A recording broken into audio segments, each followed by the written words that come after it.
Madam land titling act వల్లే జగన్కి చాలా దెబ్బతీస్తుందంట. ఎస్, యాక్చువల్గా ల్యాండ్ టైటిలింగ్ యాక్ట్ అనేది అది రాష్ట్రపతి ఆమోదించింది, అది సెంట్రల్ గవర్నమెంట్ ఆమోదించింది. అది కొన్ని రాష్ట్రాల్లో దాన్ని ఏకీభవించి దాన్ని తీసుకొచ్చారు. తినో కూడా ఆలోచించి నా రాష్ట్ర ప్రజలు నన్ను నమ్ముకున్న వాళ్ళకి ఈ ల్యాండ్ టైటిలింగ్ యాడ్ వల్ల లబ్ధి చేకూరుతుందా లేదా అన్నది ఆలోచించాలి.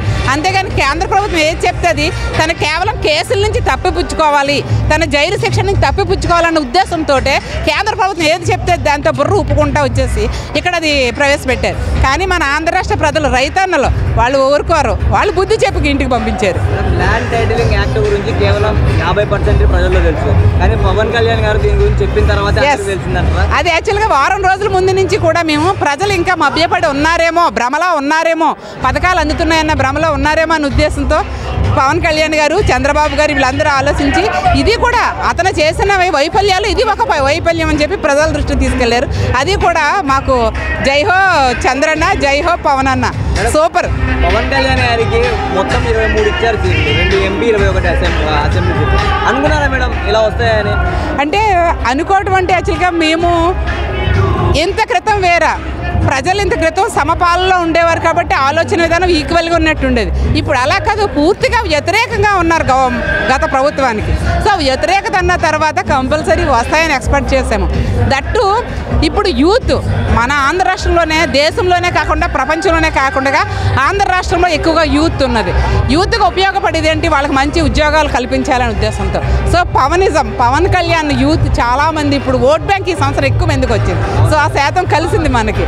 ఏదైతే ఎక్కువ శాతం ఓటింగ్ అయ్యిందో అదంతా కూడా పవన్ కళ్యాణ్ వల్ల వచ్చింది.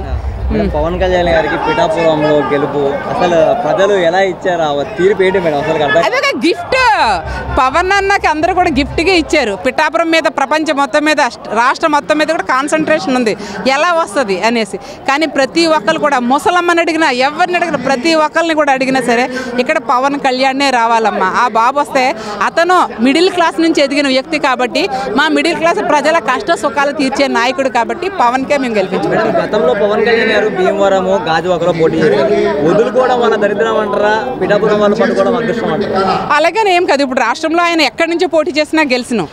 అది పిఠాపురం అనే కాదు, ఎక్కడి నుంచి గెలిచినా ఎక్కడి నుంచి అది ఎందుకు చేయలేదంటే ఆ టైంలో ఏంటని చెప్పాం కదా, గత ప్రభుత్వం ప్రజలందరూ కూడా ఒక్క ఛాన్స్ అనే ఉద్దేశంతో అది మెయిన్ అది కొంచెం దానివల్ల ఆ రిఫ్లెక్ట్ పడింది అన్నమాట.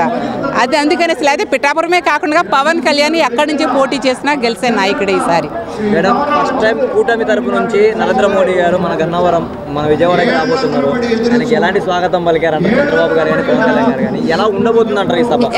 యాక్చువల్గా ఇంత క్రితం బీజేపీ, భారతీయ జనతా పార్టీ నుంచి అయితే మాత్రం మనకి అంత సరైన పత్తులు లేవు. లాస్ట్ టైం ఏంటంటే మన అమరావతి శంకుస్థాపనకి ఒక కుండతో మట్టి, ఒక కుండతో నీరు తీసుకొచ్చిన నరేంద్ర మోడీ గారు మనకి ప్రత్యేక హోదాలో కానీ, ప్రత్యేక స్టేటస్లో కానీ, ఇది రాజధాని టైంలో కానీ సరిగ్గా మనకి సపోర్ట్ చేయలేకపోయారు. సో అది ప్రజలు చాలా ఇబ్బంది పడ్డారు. కానీ అది ఆయనకే తెలిసింది, ఆంధ్ర రాష్ట్రం నా వల్ల కొంచెం ఒక దేశ ప్రధానిగా తను కూడా ఆలోచించాలి ఏ రాష్ట్రంలో ప్రజలు ఎందుకు ఇలా ఇబ్బందులు పడుతున్నారని. ఆయన ఆలోచించి ఈ రోజున రావటం, మన పార్టీతో కలవటం అది మనకు ప్లస్ అయ్యింది. అదే కాకుండా కేంద్ర ప్రభుత్వం నుంచి మన సహాయ సహకారాలతో మన ఆంధ్ర రాష్ట్ర అభివృద్ధి జరుగుతుంది.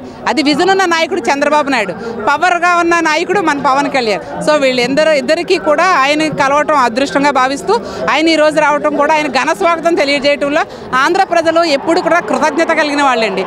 వాళ్ళ విశ్వాసాన్ని ఎప్పుడు గుర్తు పెట్టుకుంటారు. అందుకని చెప్పేసి వాళ్ళకి ఏదైనా ఎంత చేస్తే ఎంత ఆనందపడతారు. కాబట్టి ఆయన వస్తున్నారు కాబట్టి బీజేపీ నుంచి. సో అందరూ కూడా మేము టీడీపీ, జనసేన వాళ్ళు మన ఆంధ్రప్రదేశ్ ప్రజలందరూ కూడా ఆనందంతో స్వాగతం పలుకుతున్నాం. పవన్ కళ్యాణ్ గారు పొలిటికల్ గేమ్ చేంజర్ అని అంటారా? నిజంగానే పొలిటికల్ గేమ్ చేంజర్ అన్నది కాదండి, అది ప్రజలే నేర్పిస్తారు పాఠాలు. ప్రజలే నేర్పేశారు. ప్రజల నుంచి వచ్చిన నాయకుడు పవన్ కళ్యాణ్ కాబట్టి అతను పబ్లిక్ నుంచి బాగా. పవన్ కళ్యాణ్ గారు అనుకుంటే కోట్ల ఆస్తులు వదులుకొని ప్రజలకు రావాల్సిన అవసరం ఏముందంటారు? ఎంతో లగ్జరీ లైఫ్ వదులుకొని ఎందుకు వచ్చారంటారు? అలా అనుకుంటే ఎలాగొద్దు, ఎవరి మట్టికి వాళ్ళు. ఇప్పుడు చంద్రబాబు నాయుడు గారికి లేదా, పవన్ కళ్యాణ్కి లేదా, ఇంత క్రితం వచ్చిన నాయకులకి లేదా, వేల కోట్ల, వందల కోట్ల రూపాయల ఆస్తుల్లో సరే ప్రజా శ్రేయస్సు మనిషికి దేవుడిచ్చింది ఒక 100 సంవత్సరాల నుంచి 70 సంవత్సరాలు 80 సంవత్సరాలు ఆయుష్. ఈ ఆయుష్లోని మనం వీలున్నంత మట్టికి మంచి పని చేయాలి. ప్రజలకు సేవ చేసే అదృష్టం వాళ్ళకి దక్కింది. ప్రజలు వాళ్ళని ఎన్నుకోవటంలో అది వాళ్ళ అదృష్టం, వీళ్ళ అదృష్టం కూడా. సో ఇక్కడ ఏంటి కూడా కోట్లు ఉన్నాయి కదా అని చెప్పేసి ప్రజల్లో ఈరోజు వచ్చిన నాయకులు కోట్లు ఉన్న వాళ్ళు వచ్చారు. మిడిల్ క్లాస్ నుంచి కూడా వచ్చిన ఉన్నారు. ఈరోజు ఎక్కువ కేడర్లో కూడా మీరు చూసే ఉండొచ్చు. యాక్చువల్గా జనాల నుంచి వచ్చిన నాయకులు ఎక్కువ ఉంటారు తెలుగుదేశంలోని, జనసేనలోని కూడా. మేడం, అసలు పవన్ కళ్యాణ్ గురించి ఒక్క మాటలో చెప్పాలంటే ఏం చెప్తారు? పవర్ స్టార్ తెలిసిందే కదా, ఇంకా దాని గురించి చెప్పాలి. ఆ పేరులోనే ఉంది.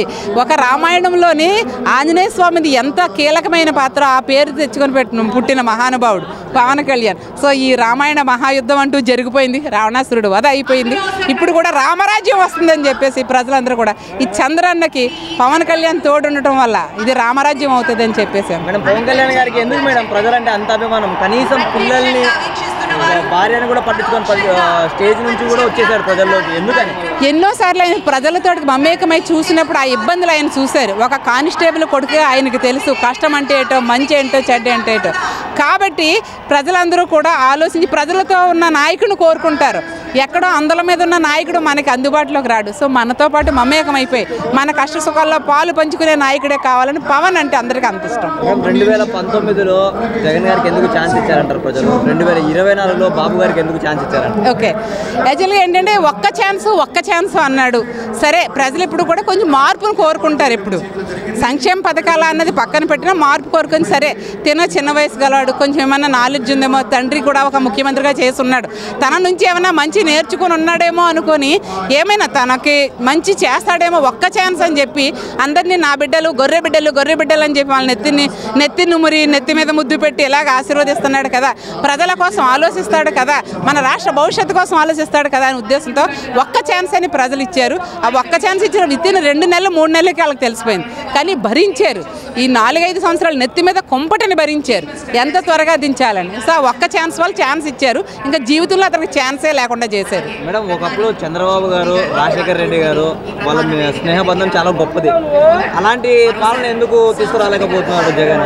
ఎలాంటి నాయకులైనా అప్పుడు రాజశేఖర గారు పెట్టిన కొన్ని పథకాలన్నీ కూడా చంద్రబాబు నాయుడు గారు కంటిన్యూ చేశారు. ఆరోగ్యశ్రీ, చంద్రన్న ఇది ఆరోగ్యశ్రీ 108, ఫీజు రీయింబర్స్మెంట్, ఇలాంటి ఒక విద్య ఆరోగ్యాన్ని ఇస్తే మనకి రాష్ట్ర భవిష్యత్తు బాగుంటుంది. ఎవరికి కూడా ఇంకేం అవసరం లేదు. మంచి విద్యని ఇస్తే కుటుంబం స్టాండర్డ్ బై అవుతుంది. అలాగే మంచి విద్యని ఆరోగ్యాన్ని ఇస్తే కుటుంబం స్టాండ్ బై అవుతుంది. కానీ తీసుకునేవారు. ఇప్పుడు ఆయన ఇచ్చిన పథకాలనే కాదు, కొన్ని సంక్షేమ పథకాలు అన్నీ కూడా ఈయన కంటిన్యూ చేశారు. ఈయన చేసిన కొన్ని డెవలప్మెంట్ ఆయన కంటిన్యూ చేస్తారు మధ్యలో ఆగిపోయినప్పుడు. కానీ ఇలాగా ఎప్పుడైతే జగన్ వచ్చి ప్రజావేదిక కూల్చాడో అప్పుడే ప్రజలు డిసైడ్ అయిపోయారు, వారు వన్ సైడ్. ఈసారి ఎట్టి పరిస్థితుల్లో జగన్కి ఛాన్స్ ఇవ్వకూడదు. సో ఎప్పుడు కూడా ముందు నాయకులు ఇచ్చినవి కంటిన్యూషన్ చేయాలి. పోలవరం ప్రాజెక్ట్ ఉంది, అది 80% చంద్రబాబు నాయుడు, ఎవరు రాజశేఖర రెడ్డి దాన్ని శంకుస్థాపన చేశారు. వేల ఎకరాలు, కోట్ల ఎకరాలకి సస్యశ్యామలంగా ఉంటుంది ఇది రావడం ద్వారా అని చెప్పేసి. కానీ ఆ రాజశేఖర రెడ్డి చేసిన పోలవరం ప్రాజెక్టు కంటిన్యూషన్ ఎవరు చేశారు? చంద్రబాబు నాయుడు గారు చేశారు. ఇతను మిగతా 20%, 15% చేయవలసింది. కానీ ఇప్పుడు అది ఎక్కడ దుర్వినియోగం చేసి పడేశారు. అది ఎక్కడ బేట్లు వారిపోయి అనవసరంగా అది అలా పడిపోయి ఉంది. 2021 వచ్చేలోపు పోలవరం ప్రాజెక్టు మేము కంప్లీట్ చేసి చూపిస్తామంటారు.